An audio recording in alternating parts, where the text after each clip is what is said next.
Gary Van Zam. Here. Division 6, Marlon Barnes. Here. Division 5, Robert Harris. Here. Division 4, Justin Lane. Here. Division 3, Frank Donato. Division 2, Keith Dice. Here. Division 1, Tony Sorsable. Here. Item 4, adoption of agenda. Move we adopt the agenda. I'll say. All in favor? Aye. Opposed? Motion passes. Item number 5, public comment period. If anybody in the audience wishes to address the board on any item that's not on the agenda, please feel free to do so now. Item 6, closed session. Do I have a motion to go into closed session, Move please? we go in closed session.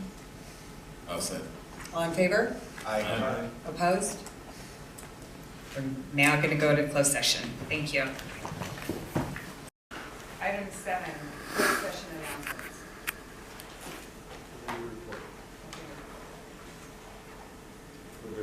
Item 8. Speaker on in there because I can hear my voice over there.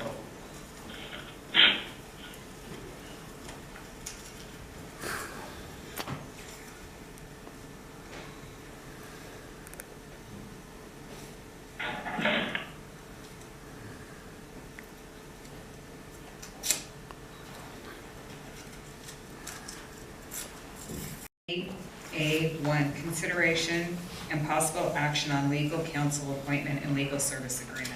I move approval of Board Order 881. Second. All in favor? Aye. Opposed? Motion passes. Welcome. Thank you. Mr. Markman is our new.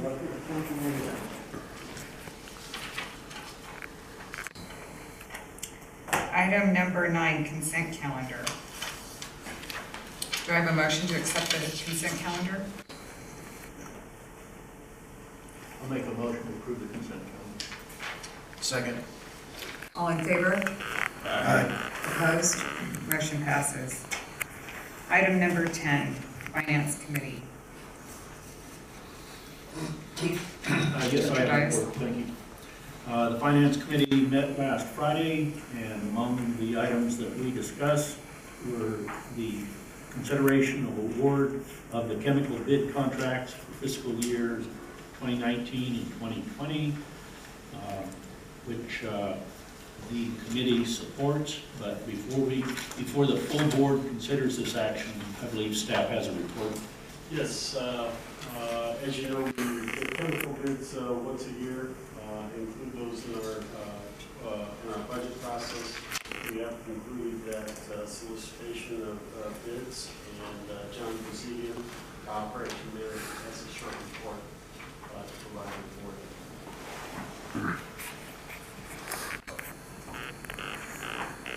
Thank you, Dwayne. Good evening, everybody. Good evening.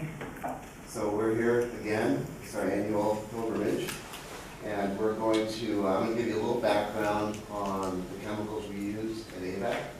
We use 5 different treatment chemicals. 3 are liquid. Liquid alum is for coagulation in the treatment plants. Zinc orthophosphate is a corrosion control for our distribution system. Sodium hypochlorite is used for disinfection at all of our potable facilities. And then we have 2 bulk gas chemicals that we use. Liquid oxygen, we use that to generate ozone at the treatment plants, and carbon dioxide at Quartz Hill only for adjustment of pH. So we sent out proposals or RFPs to all the major chemical companies, and we'll start with the 3 liquid chemicals first. That's an annual bid that we receive and we approve, or you approve. We would ask that you approve Eco Services for liquid alum, Thatcher Company for zinc orthophosphate, and JCI Jones for sodium hypochlorite. And the 2 bulk gas suppliers, Praxair for liquid oxygen and Airgas for CO2.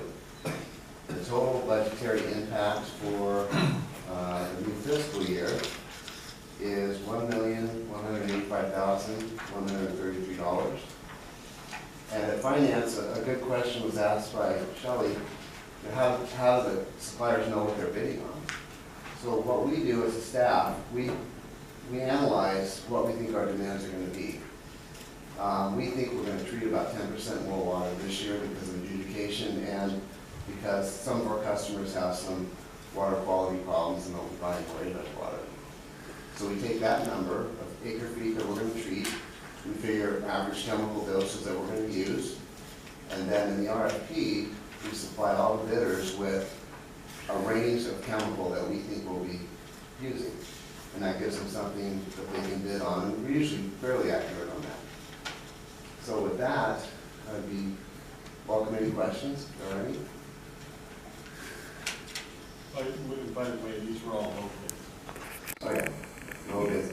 Oh, and one last thing, it should be noted that the two gas chemicals, Praxair and air gas, that's a 5-year contract. We did that on a 5-year contract, because they have to bring a lot of very expensive equipment to provide that.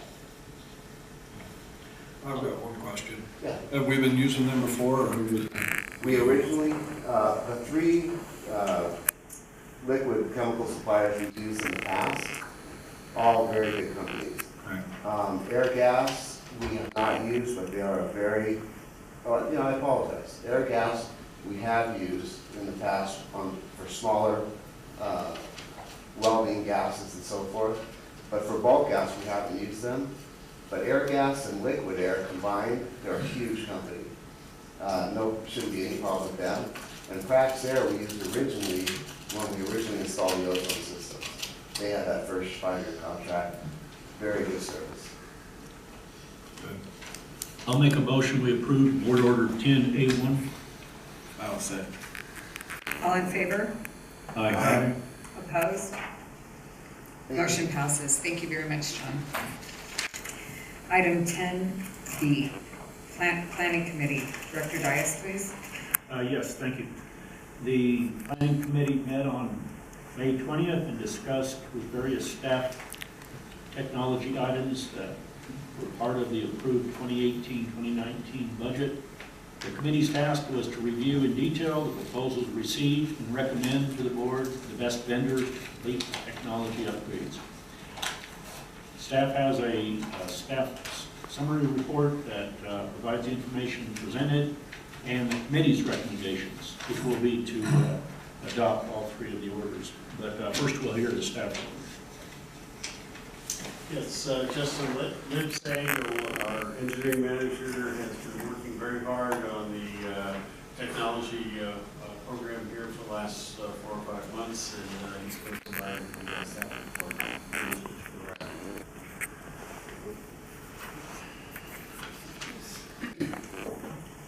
Good evening, President Sorswell, members of the board. As Director Dias mentioned, the Planning Committee met last Monday, went over some of these items in detail. I'm going to provide a quick summary to the rest of the board members. If you have any questions on any of these items, please stop me anytime and ask those.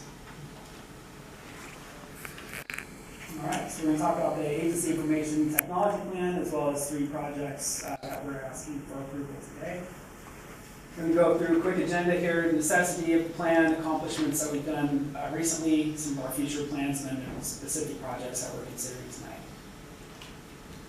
So historically, our agency has been lagging in the IT space. It wasn't until 2005 that we had one internet connection shared amongst all admin staff. Somebody had to get off for somebody else to check their email or send reports out. It's not that long ago. Until 2009, we all used free AOL or Yahoo email addresses. And then we finally got our AVEK.org emails. So obviously improvements were needed to enhance productivity in the workplace and network security. The board identified some vulnerabilities in a recent report a few years back, that items that presented risks to uninterrupted operations to our agency. And specifically, as part of the strategic plan, Goal 5, Strategy 1, Objective 1 was to create an IT plan. So some of the items that we've accomplished recently hit most of these strategic goals here, and some are going to be upcoming in the next fiscal year's capital IT budget, which we'll discuss in a future date.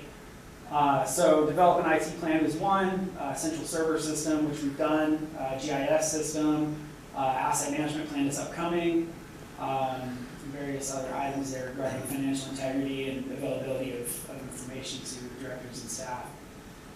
So some of the accomplishments are here. We've added a LIMS system for our laboratory to enhance their operations, kind of streamline things in the lab. We've added our GIS system. We've created a computer replacement schedule and added a business class server. We've upgraded our internet and our phones. We've developed, obviously, an audiovisual system here in this boardroom, which has made video conferencing available to members of the board that are traveling. We've added guest and staff Wi-Fi networks and added an IT services company to help with our troubleshooting computers and whatnot. Some of the things we have upcoming is to develop a support system for this audiovisual technology in this room. Some of these items on this list are going to be included in the operating budget for next fiscal year, and a couple of them are capital projects that will be considered for next fiscal year as well. We're going to do asset management software, off-site backup of our server system that we recently installed so our data can't be lost if something catastrophic happens at this building. A few other items on there. The ones we're going to focus on specifically tonight, oops, something happened there, sorry about that. The last three items there is water accounting software, a document management system, and the first phase of our SCADA upgrade. We're going to go into those in a little bit more detail.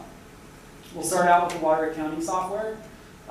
Just to bring you up to date kind of with the problem that we're trying to solve with this, the agency's meter reading and billing process is grown to be inefficient, cumbersome, and can be error prone. So we have multiple users entering meter reads that are done in the field manually into Excel. Excel is then doing those calculations for us, which obviously leads to some transcription errors, and if something goes wrong in the Excel spreadsheet, then those calculations can be wrong. This data is used to generate invoices to our customers, to Watermaster, to agency staff, other state entities. In the future, I imagine this, these reports will be necessary to Metropolitan Water District for high-density water main purposes. So accuracy is critical. And staff went out on the hunt for software that could help us with this, and identified 3 products that might fit the bill. So we reviewed these 3 companies. The vendors are listed here, along with their quotes, if they provide one, and some of the important points we thought about each one. So we looked at StarMake. It came in at $31,500 to implement, $2,000 a month. They weren't very customizable, so they didn't quite fit our needs. We had Dynamics Billing, which we weren't very impressed with their software after we had a demo with them, so we didn't ask them to provide a quote. And then we had Lattice come in last, and we really liked the services that they offered. It looked like it fit our needs, do various aspects of water accounting, and they came in at $40,000. So as I mentioned, these are previously budgeted projects. Some of the benefits are listed there. And so the budgetary impact, this project was approved $30,000 in the current fiscal year. They came in with a quote of $40,000, and we'll talk towards the end of the presentation of how staff proposes to make up that difference. Moving on to the document management system. Objective 5 of strategic plan goal 5 was to develop a document management system. So we went searching for something that would make our document management in-house a little bit more streamlined. Something that we could really use to enforce our retention policy that the board recently adopted. And so we brought in various consultants after researching the industry at CSDA events and others for a recommendation to improve our processes. So we looked at 3 consultants. They're listed here. They all had various ways to go about this, but most of them recommended the first step would be to just review our current processes and see how we might be able to develop those. The consultant that we like the most is Porter Roth. They're down there at the bottom. They came in with not only the lowest cost, but what staff felt like was the best approach, which is to look at our current environment and see if we can utilize some of our existing tools in order to make that easier before moving on to a software solution if that's necessary. And so some of the qualities of Porter Roth are listed there. One item that the planning committee asked staff to look at was to contact our references and make sure that they check that. So staff contacted Yuba County Water Agency, and they spoke very highly. They were doing a similar project to us, and they were starting from a similar point as us.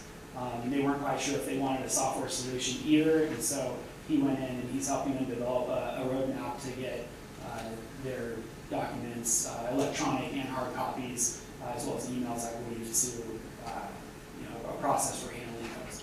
We also contacted someone from Caltrans. Obviously, they're a much larger corporation, but they had some similar problems. We really spoke with them mostly about how they felt about the consultant himself and working with him, and they spoke very highly of the way that he works with staff and his procedures there. So, budgetary impact of this, again, this is a previously approved project at $20,000. This one came in slightly below budget.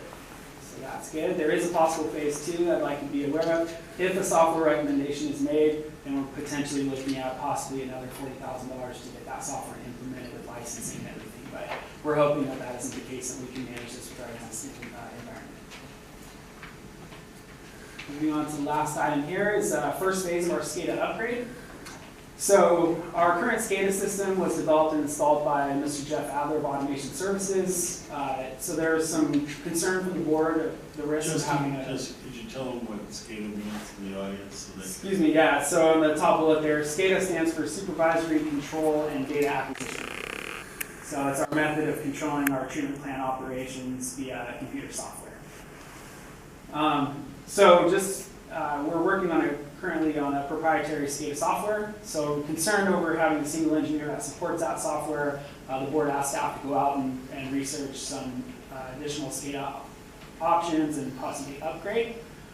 So we engaged Mr. Adler, being that he's most familiar with our system, of what the first step would be towards doing that. And so his recommendation was to do a PLC, or Programmable Logic Controller, upgrade to start that process.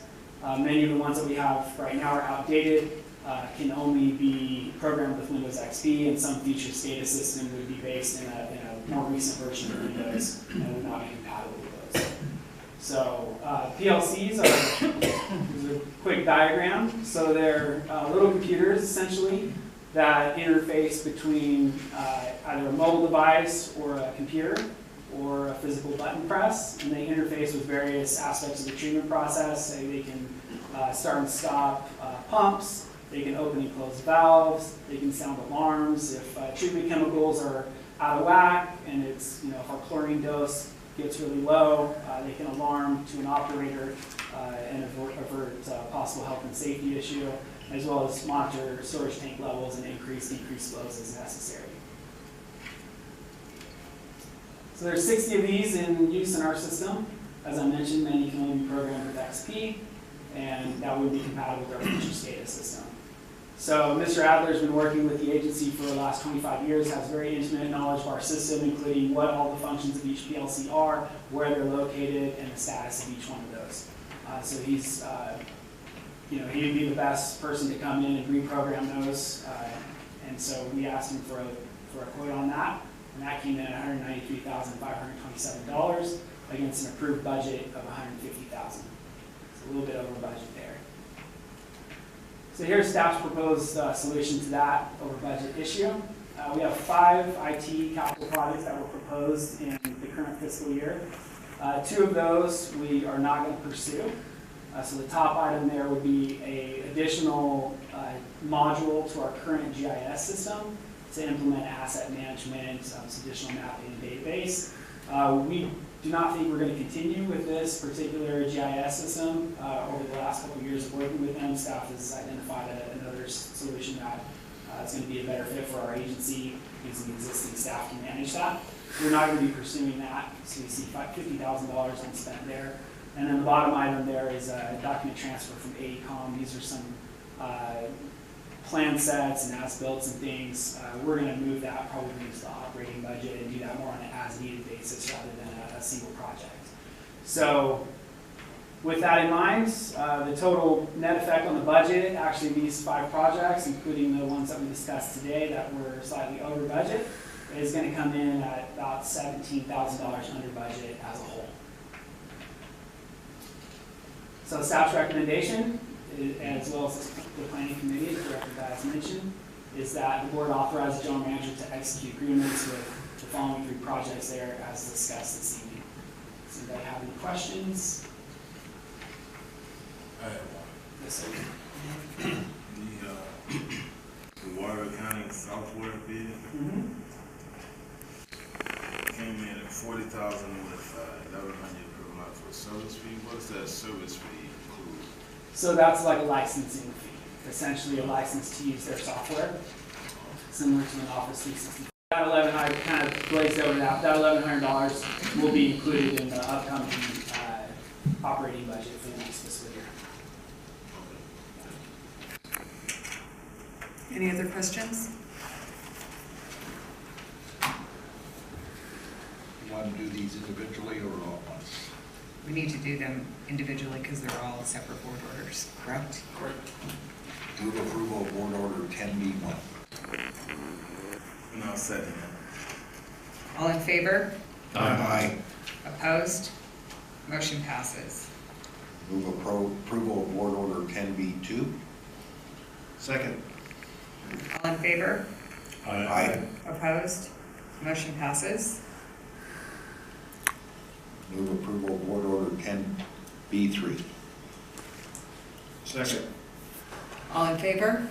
Aye. Opposed? Motion passes. Thank you very much. Thank you. Thank you, Justin. Item number 11, General Manager's Report. Okay, this is the General Manager's Report for May 28th, 2019. As you can see, at the last board meeting, I said I didn't think we'd have any more state weather to talk about, and it's a little premature. We still have, it's still cloudy and cold with thunderstorms through the week. Rain showers are likely again Thursday and Friday in Northern California, and snow levels about 8 to 12,000 feet. So still warm. Here's the chart that shows the precipitation totals for the month, and if you look at those out of those 6 months, you can see 1, 2, 3, 4, 5, 6 of the 8 months are above average. Very, very unusual pattern of moisture. And you can see that June and July are supposed to really go down to nothing, so we'll see how it goes. You can see here here's the uptake, or the uptick here in the average, so we're way above this blue line here. There's the average line, and we're way up here.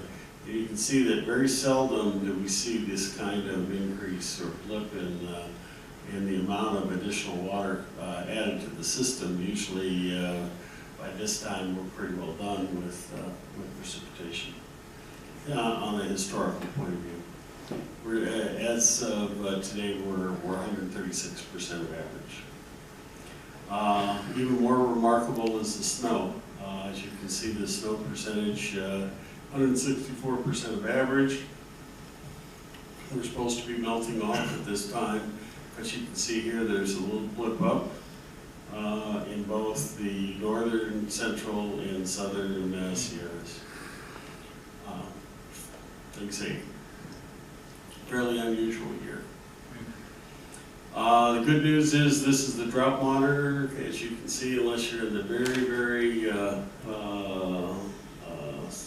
southern end of the state, there's really no drought concerns whatsoever, and even then, I wouldn't consider that a drought concern, considering what we've been in before, you know. So we're, it's a good problem to have, plenty of water to meet everybody's needs.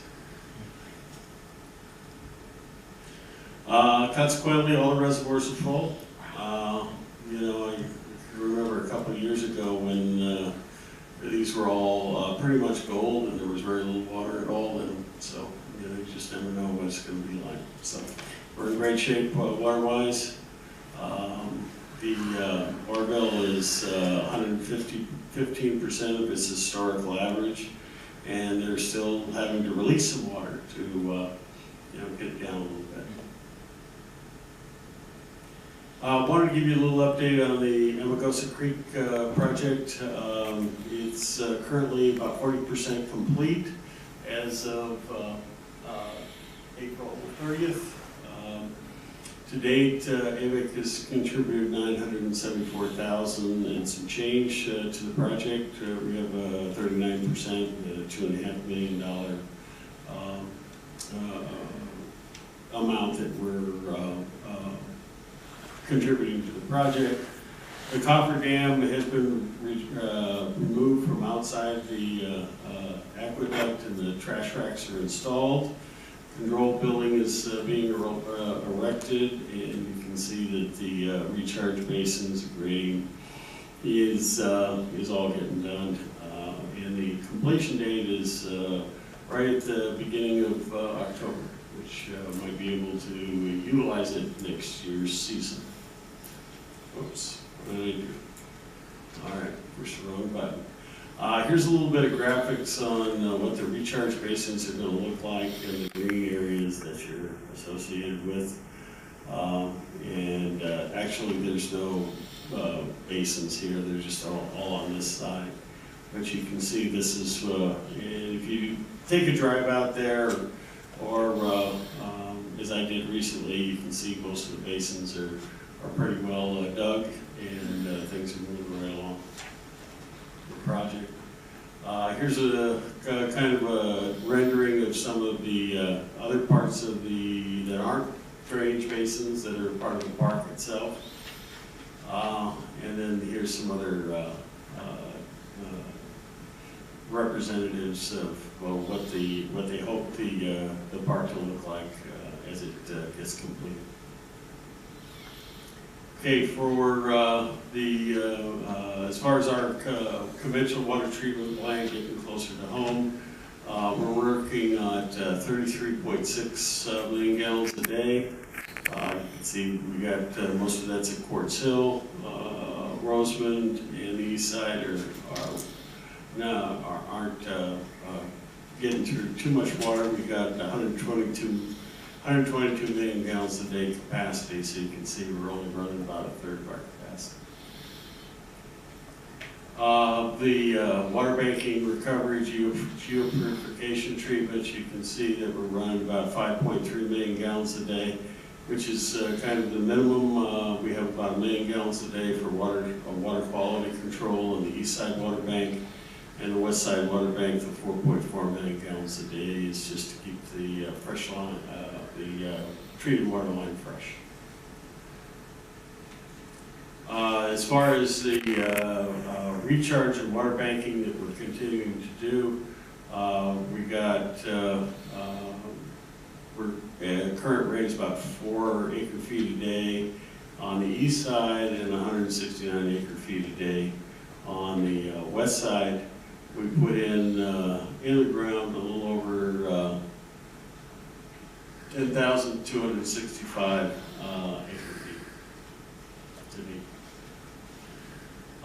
As far as water quality goes, the great thing about having so much outflow to the ocean from the various tributaries in the delta, our bromide is low.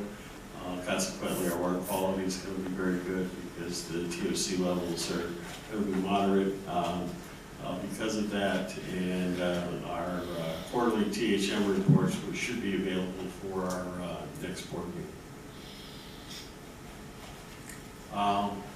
So as far as regulatory updates, the Bureau of Reclamation, this is on the federal side, doesn't really have much to do with AVEK, but is in the spirit of keeping us updated on various things having to do with water.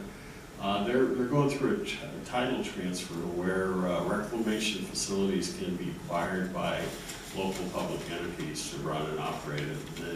They try to empower that local ownership to facilitate that infrastructure transfer. It's a very significant change in policy, and they're trying to streamline that process. Are there any facilities in the Antelope Valley we might be interested in? Not that I'm aware of that reclamation runs. So, but for those, maybe it's a dam or a diversion, local diversion, facility that you may have in another area. This could be very important to them, to where they can run it themselves as opposed to have the federal government run it for them. And also, there was the interior states, the 7 states on the Colorado River signed a monumental drought agreement and for the upper and lower Colorado River basins, and it's designed to reduce the risk of ongoing drought through a voluntary reduction. There was certainly a lot of arm twisting and intense negotiations over the years to complete that process. A couple of legislative updates, things that we've been looking at and talked to you about. Senate Bill 1, this is the makes current federal clean air water act, regulations prior to Trump's inauguration. The law of the land in the state of California. It's passed out in Senate appropriations with amendments that narrow the labor provisions and provide clarifying language. So they've watered this down a little bit. Metropolitan Water District has taken it from an opposed to a support because of the amendments that were identified. Senate Bill 69, this is the Ocean Resiliency Act of 2019. What it does is aim to replace the existing forestry, fishery, and water quality regulatory process with different ones. The interesting aspect of this is that this bill would delay some of the Federal Emergency Commission proceedings to operate our hydro facilities. And also would affect the voluntary agreements that have been negotiated by the governor's office. So you can see it passed with amendments. So it's essentially those amendments are trying to water it down to prevent some of those unintended consequences. Senate Bill 2004 is the state water contracts. And that's moved out of the Senate Appropriation Committee. Suspense file is amended on a 5-1 vote. Existing reporting requirements are deleted, so those were to every time any one of the Delta compliance agencies did anything, they'd have to go to the state legislature and give them notice. Not that they could do anything about it, but they had to give them notice, which created great delay, every time you had to pass anything. So, they went back to the California Water Commission as places an oversight, for that reporting role, as opposed to the state legislature. So, those are some of those items. As far as events and schedules, the Antelope Valley Integrated Regional Water Management Plan stakeholder meeting in Palmdale is going to be held on Wednesday, June 5th, between 9:30 and 11. We have the American Water Works Association Annual Conference in Denver, June 9th through 12th. The AV State Water Contractors Board meeting at Palmdale Water District on June 13th. We have our Water Master meeting on June 27th. And there was a legislative trip that's being planned for Washington, D.C., tentatively for July 15th to the 19th, not to the 16th. And that trip is in response to Katie Hill, right? Yeah, I'll make sure I get it right. And this was, there was a strategy meeting with Townsend Associates to develop those dates. More to come. There'll be quite a bit of information. Can I just make one request? I'm going to be on vacation for this June 13th meeting for Antelope State Water Contractors. If my alternate could go to that meeting, I think we do have an alternate. Sure. Is Shelley the alternate? I believe so. That'd be great. Yeah, that's correct. If possible. That's fine. It's just I was on a different subject, so I got thrown. Okay, this legislative trip that we're talking about is specific to AVEK, so if any of the directors would like to participate, That would be very helpful. Well. So if you could check your calendars.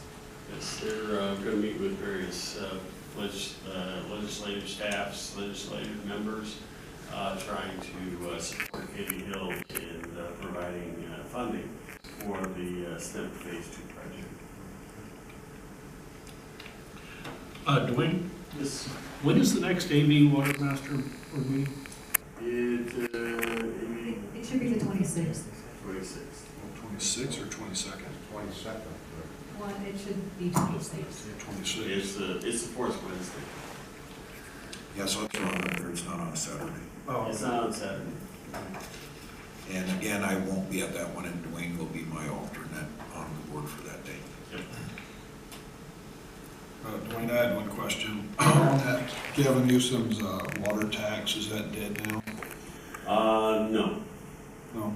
No, I can get some more information on that and provide where its current status is, but it's not there. Okay. Are you going to talk anything about the Twin Tunnels and Conveyance Project briefly? Yes, the other item that is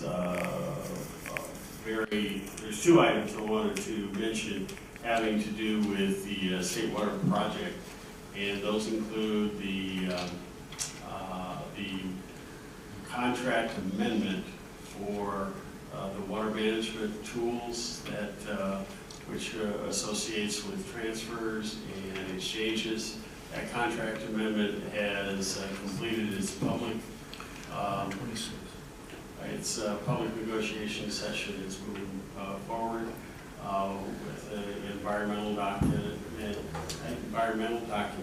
hopefully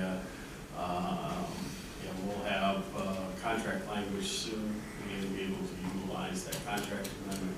The second item is that there is, as the board is aware, Governor Newsom took and eliminated the California water fix and rescinded all the applications to the California water fix, the twin tunnels, the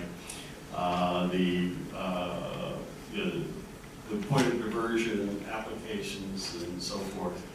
And so that project no longer is in existence. However, the new project that the governor does support is a single tunnel project. It's moving along very quickly in the process. And there's a lot of valuable information that was learned over the last several years with the twin tunnels project that can be applied. And so we're moving very quickly with that. There'll be decisions that will be important for the board to make as they come up over the next several months to years. And so it's a project that I will be keeping in touch with as I go up to Sacramento on a monthly basis in order to see how that project's moving forward. Thank you for that update. Okay, item 12, committee meeting recap report. Yes, I have a committee meeting recap report. For this particular item, what I plan to do is let the board know what committees met in the last two-week periods from the previous board meeting, and then if various but the only meeting that occurred was on May 24th, where there was an executive briefing between the general manager and the clerk, or board clerk and treasurer, and the board president and vice president, where we discussed a lot of the procedural things that occur over the next month and some of the projects that will be coming before the board. So it's just from a procedural point of view on how those can get worked out. So that's the only meeting that occurred. Thank you. Item number 13, director's reports. Does anybody have anything to report? In our board packet, there's a vote for Dennis D. Lamoureux, CSD, VA Center Network Board seat. In our board packet or in our information package? Information. Okay, thank you. So it's a pass around that.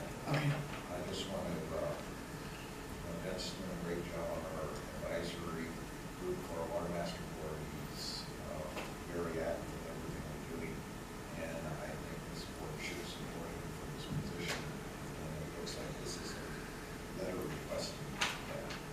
I haven't seen that. So can we put that on the next meeting agenda? Do we have enough time to do that? I'll have to look at these. Because if we want to make it something that the entire board supports together, we need to have that on the agenda.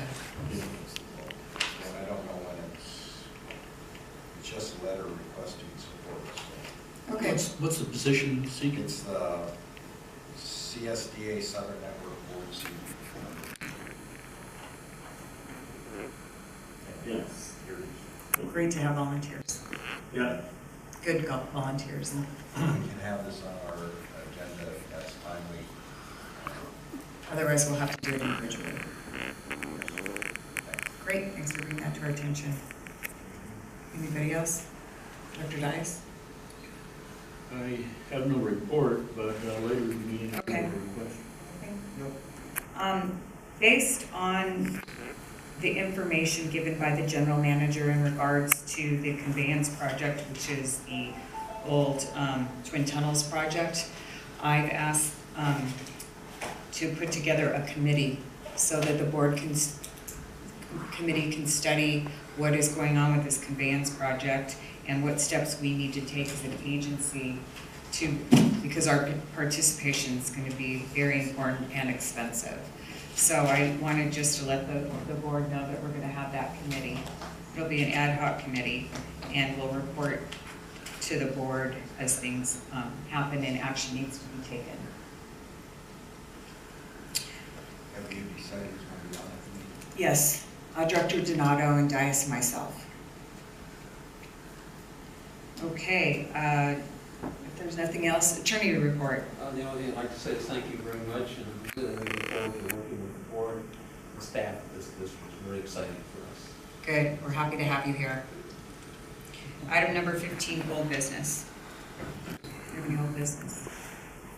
Okay. Next would be, what do we have to go to closed session for? Which items? We have item B, C, and F. Okay, great. Do I have a motion to go into closed session? I move we go into closed session. Second. All in favor? Aye. Opposed? Okay, let's take a 5-minute break and then go into closed session. Thank you.